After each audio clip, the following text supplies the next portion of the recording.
ଏହି ପୃଥିବୀ ପୁରୁଷ ଏବଂ ମହିଳା ଉଭୟଙ୍କ ଦ୍ୱାରା ପରିଚାଳିତ ହେଉଛି ଏବଂ ସବୁବେଳେ ହୋଇ ଆସୁଛି। ନୂତନ ପିଢ଼ିକୁ ଜନ୍ମ ଦିଅନ୍ତି ଏବଂ ଆଗକୁ ବଢ଼ାଇଥାନ୍ତି। ତଥାପି ଏକ ଅଧ୍ୟୟନ ଅନୁଯାୟୀ ପୁରୁଷ ପ୍ରଜାତି ନିୟୁତ ବର୍ଷ ପରେ ବିଲୁପ୍ତ ହୋଇପାରେ, କାରଣ ପୁରୁଷ କାର୍ଯ୍ୟ ପାଇଁ ଦାୟୀ ୱା କ୍ରୋମୋଜୋମ୍ ଦ୍ରୁତ ଗତିରେ ଅଦୃଶ୍ୟ ହୋଇଯାଉଛି।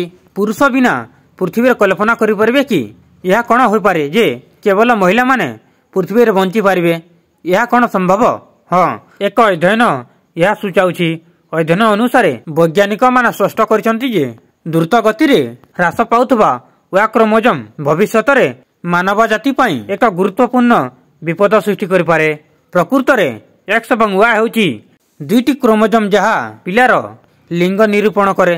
ତାହା ପୁଅ ହେଉ କି ଝିଅ, ମହିଳା ପାଖରେ ଏକ ଏକ୍ସ କ୍ରୋମୋଜୋମ୍ ଥାଏ ଏବଂ ଯେତେବେଳେ ସେମାନେ ଜଣେ ପୁରୁଷ ଠାରୁ ୱା କ୍ରୋମୋଜୋମ୍ ଗ୍ରହଣ କରନ୍ତି, ସେମାନେ ଏକ୍ସ କ୍ରୋମୋଜୋମ୍ ଗୁଡ଼ିକ ମିଶି ଏକ ପୁଅ ସୃଷ୍ଟି କରନ୍ତି। ଯଦି ଜଣେ ପୁରୁଷ ଜଣେ ମହିଳାଙ୍କୁ ଏକ୍ସ କ୍ରୋମୋଜୋମ୍ ଦିଅନ୍ତି, ତେବେ ଏକ୍ସ କ୍ରୋମୋଜୋମ୍ ଗୁଡ଼ିକ ମିଶି ଏକ ଝିଅ ସୃଷ୍ଟି କରନ୍ତି। ତେଣୁ ପିଲାର ଲିଙ୍ଗ ପାଇଁ ମହିଳା ନୁହେଁ ପୁରୁଷ ଦାୟୀ ବୋଲି କୁହାଯାଇଥାଏ। ନୂତନ ଅଧ୍ୟୟନରେ କ'ଣ ପ୍ରକାଶ ପାଇଲା?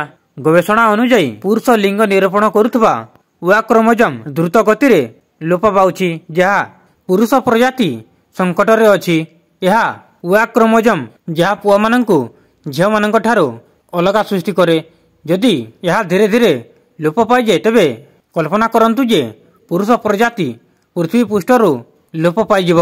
ଏହାର ଅର୍ଥ ହେବ ଯେ ଭବିଷ୍ୟତରେ କେବଳ ଝିଅମାନେ ବଞ୍ଚି ରହିବେ। ତେଣୁ ପ୍ରଜନନ ପ୍ରକ୍ରିୟା ନିଜେ ଶେଷ ହୋଇଯିବ, ନା ଅନ୍ୟ ପ୍ରଜନନ ଯନ୍ତ୍ର ଏବଂ ପଦ୍ଧତି ବିକଶିତ ହେବ। ୱା କ୍ରୋମୋଜୋମ୍ ବିଲୁପ୍ତ ହୋଇଯିବ କି?